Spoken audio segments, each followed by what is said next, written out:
Chapter 18, The Impossible Victory, Vietnam.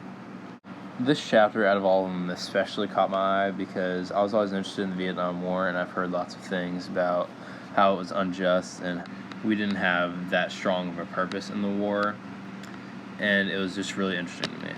Between 1964 and 1972, the U.S. spent billions of dollars in the whole Vietnam situation to essentially gain nothing out of it. Even how the war started was unconventional. Lyndon Johnson not asking for congressional approval. I still don't understand how that happens. Once the Americans got to Vietnam, the Vietnamese were just treated awfully. Like, there's so many incidents across Vietnam of the U.S. troops just being ruthless and massacring so many women, children, and elderly.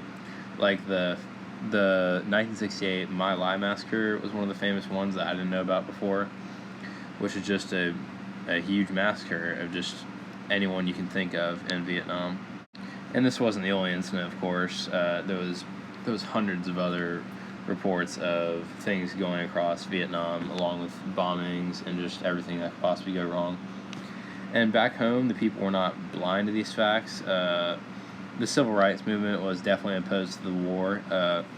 MLK was around at this time, obviously, and he definitely opposed it, and he was very influential towards a large group of the country, not just African Americans, but just lots of other people.